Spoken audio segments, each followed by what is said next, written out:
Hello again, everybody. Welcome to the Backbone Podcast, where common sense still makes sense in a world that is sick and only getting sicker.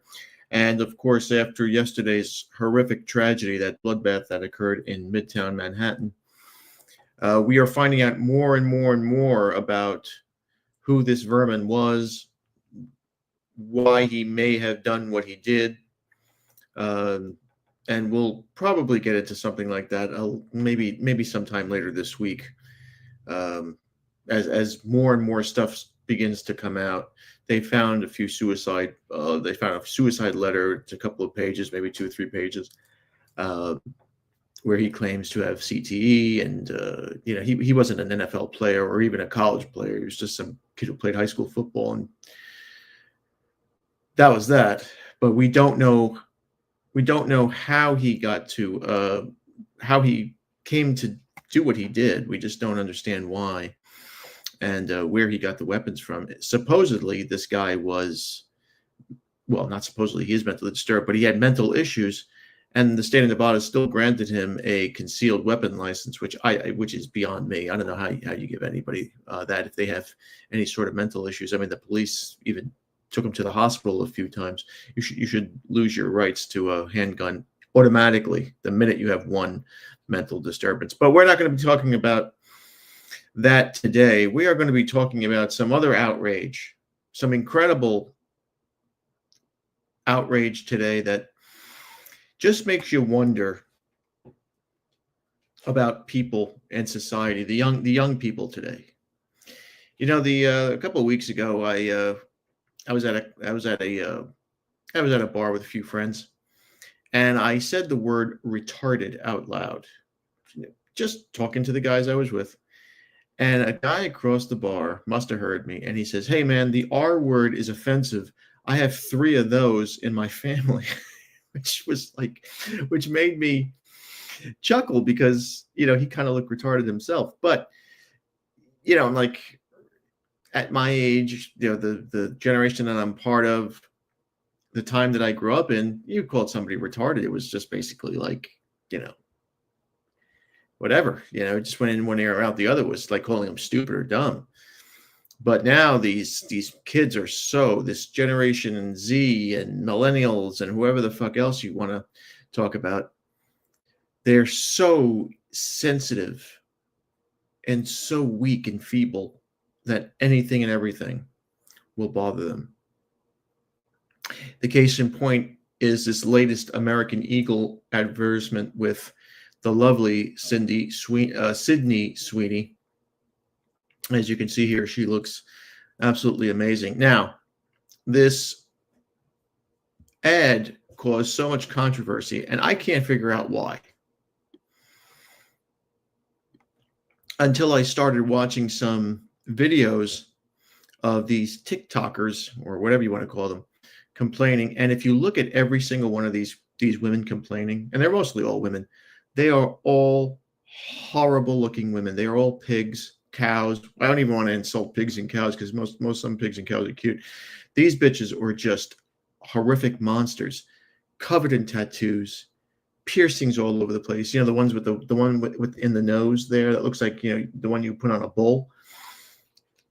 I mean, how they can try to insult this girl here. It takes a lot of chutzpah, if you ask me. But they do, because they have a platform and they have freedom of speech. But apparently, the American Eagle ad with Sydney Sweeney has been prompting controversy because of a hint of what many people believe is white supremacy. Many people on the left, the lunatic left, believe that her ad suggests jeans that she's selling, blue jeans, JEANS, is not what she's talking about when she says that she has superior genes. They think she's talking about GENES genes. Now, the controversy began. Let's go back to the beginning. The controversy began when Sydney Sweeney appeared in this American Eagle ad, and she jokes about having great genes, which is a play on the word, right? The actress is seen in a classic American setting, right? She's fixing a car. She's rubbing her hands on her ass, right? The camera's focused right on her ass. That's what gene commercials do. She flashes the brand's insignia, and the tagline reads, Sydney Sweeney has great genes. Geans. But the campaign plays on the word genes, Genes, as Sweeney herself is seen in the video replacing the word on a billboard, replacing the word genes, Genes, with, Genes, with the word jeans, Jeans, and she's using red paint to do it. Now, in the voiceover, Sydney Sweeney says, and I quote, genes, biological genes, are passed down from parents to offspring, often determining traits like hair color, personality, and even eye color. My genes, as in the clothing, are blue. Now, this everybody went apeshit when she said this. White women went apeshit when she said this. And of course, we all knew that black women would get upset because, listen, you're not going to find a black girl that's going to compete with this. You're just not. I mean, beauty's in the eye of the beholder. This is not in the eye of the beholder. This is just straight out. This is what Michelangelo would carve out of marble. Botticelli would paint her. Botticelli's not going to paint Doja Cat or, who was that big fat black girl that was popular for a little time. They ain't going to paint her. Now, the ad went viral extremely quickly.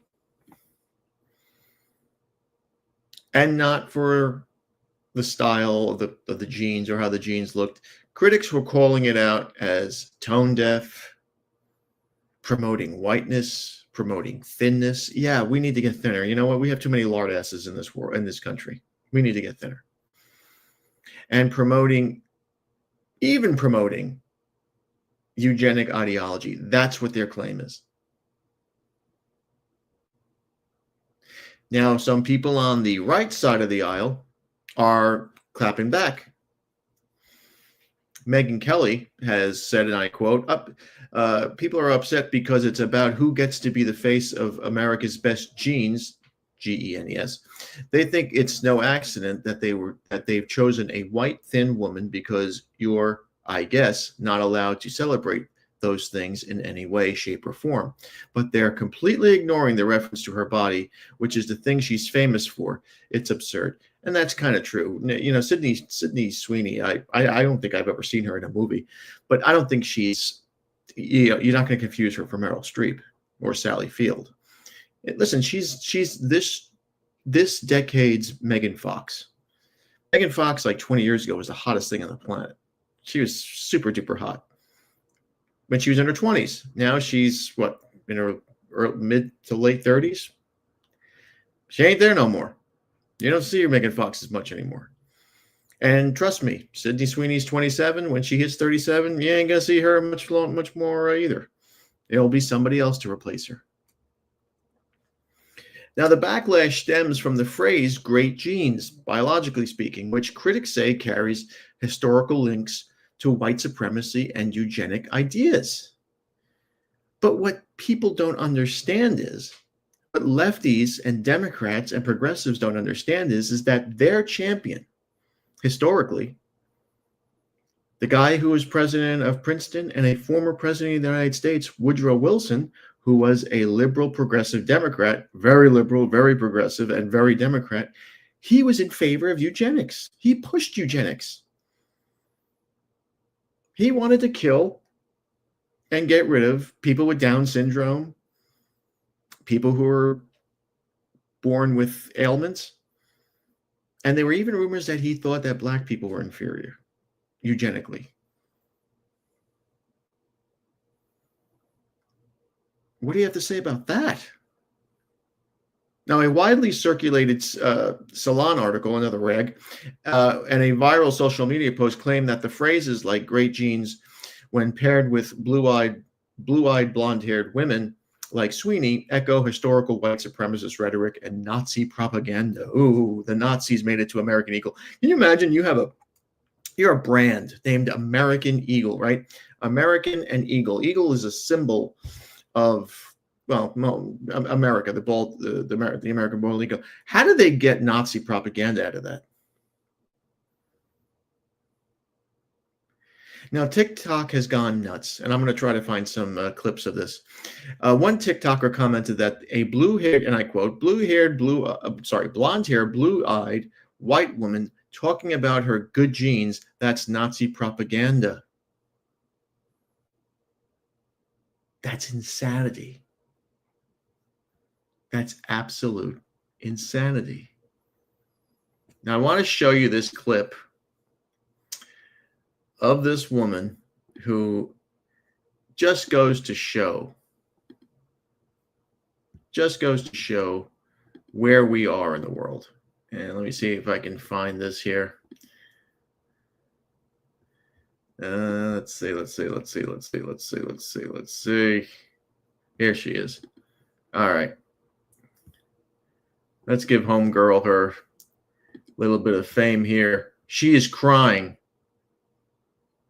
She's absolutely crying, and she can't handle this. She can't handle the fact that there's a beautiful, gorgeous white woman on here, and nobody wants to look at her. Anyway, let's see what homegirl has to say. Me too. And I don't know why. Maybe because it's just so blatant. I keep thinking that people just are not going to believe us until we're hung out there. But then even then, I feel like they'll be like, oh, no. Kind of like they are with. I see the same perpetual self-imposed victimhood. You know, I did a post about saying, hey, like, these are the action steps that we really need to see from the good whites. Where I said, I need protection. Put my cash out. And she goes, well, would you just rather white women just not follow you at all anymore? Because and I'm like, yeah, definitely unfollow me. If you thought you being here and clicking a follow button was doing me a favor, same as that one guy, whatever his name was. Descendant of the oppressor. He's like, well, Lindsay still does a good job and I appreciate her work and labor, so I'm going to still follow her. No, definitely unfollow me. If you are any type of person, but especially a white woman who's coming to this platform thinking you're doing me a favor by clicking a follow button, leave now. Okay. You got it, baby. You got it. Now, see, there it is. There is the white guilt, right? You're not helping me. You owe me. Go to my Cash App. She threw that out there.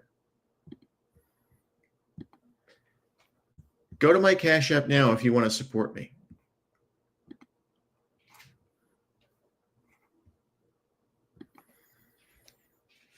It's utter nonsense.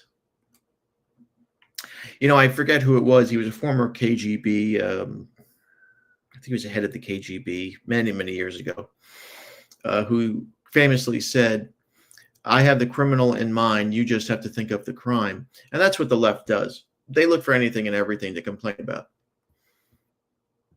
If this was a white woman with jet black hair and blue eyes or green eyes, and she said the same thing, they would complain about jet black hair and green eyes. If it's white, it's wrong. And you see these women, and women are their own worst enemies, especially if you're a beautiful woman. If you're a beautiful white woman, forget it. But if you're a beautiful woman, you will have these psychopath heifers coming at you with no mercy. the ones with the tattoos all over their necks and shoulders and faces, and the piercings all over their faces and ears and all that, they're going to come after you because they're so vapid, they're so damaged and jealous that they must attack you. And now we're at the point where selling blue jeans is white supremacy. So liberals, basically see racism everywhere. And that's a great thing, because the more they blurt garbage like this out, the more it numbs the whole racism bullshit, and the more white people will become immune to it. Because right now, white people are so terrified of that word. Still, even now, white people are terrified of that word. But the more you use it, the more it's thrown at you, the less and less powerful it becomes. And white women, instead of engaging in this shit, instead of kowtowing to this, embrace your beauty. White women are the standard of beauty. It's been like this forever. And blondes are the gold standard of beauty. Look at any painting in Western civilization. They knew in the Renaissance that there were Asian women and black women, and they even knew that there were Indian women in the turn of the 16th and 17th century. They didn't paint pictures of those bitches, though.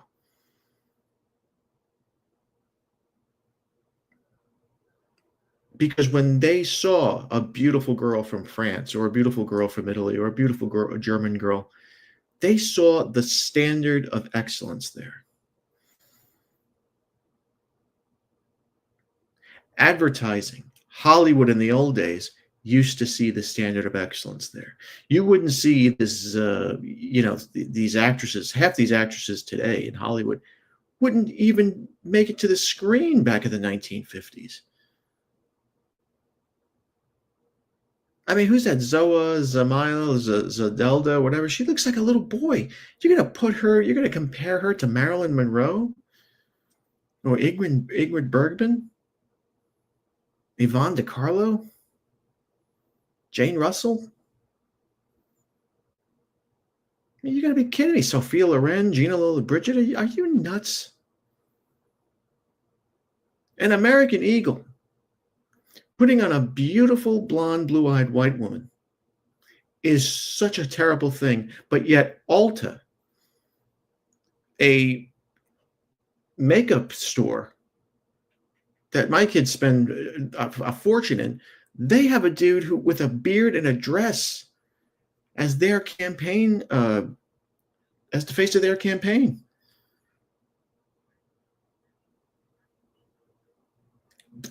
That's brave. That's wonderful. That's where we are now. That's the insanity that we're involved in here.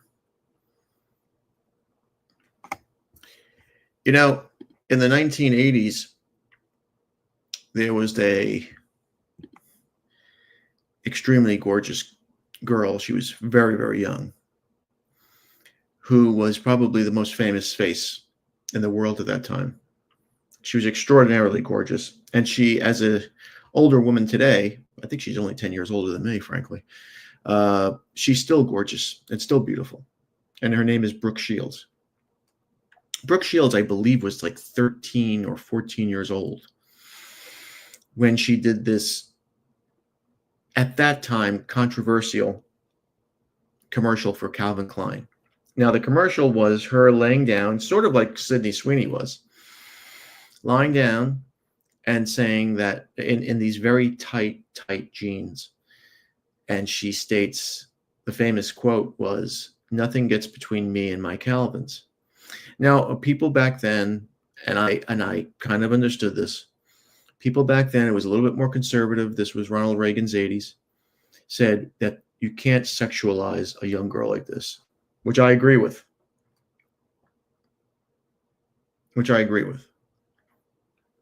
Now, the sky didn't fall when this happened. There was no talk of white supremacy. There was no talk of Nazis. There was no talk of this, no talk of that. And if you look at Brooke Shields, her genes are perfect. Her genes are literally perfect. I mean, that woman is 6 foot tall, perfect face, perfect eyes, perfect hair, perfect lips, perfect body. I mean, she came out of a fucking comic book. She's perfect. You're not going to fuck with that. God said, hey, dude, what do you think? Tell me about the perfect. You already made her. Her name is Brooke. Just get her over here, please. Convince her to marry me. There was no controversy about her looks. There was legitimate controversy about her age. And should her looks be, should she be objectified the way she was? And a lot of people were upset about that. But we moved on. She kept a great career. She made a few movies. She was on a few TV shows. And now she's up there now doing something else. I don't know what she's up to now, but I've seen her. I've seen some pictures of her lately. She still looks gorgeous. I mean, she has children who are drop dead fucking incredible. I saw a video of Monica Bellucci with her daughter, and you just, you talk about race mixing and stuff like that. You look at what Monica Bellucci and Brooke Shields and some of these people, and you're like, no, don't do it. Don't mix. We're not supposed to, because their daughters are unbelievable. Unbelievable. But anyway, so there's Sydney Sweeney. We're going to look into more of the maniac, the Midtown maniac from yesterday. We're going to we'll report what other news is coming out, because it's kind of like a slow week until this stuff happened. But we'll give you an update on what's going on with that, and we'll give you an update on the NFL stuff if you're interested. But anyway, how do we leave you? Thank you again for watching. Please like, subscribe, comment, and share. Be careful out there, my friends. Satan is always busy, and he's turning everybody into a lunatic.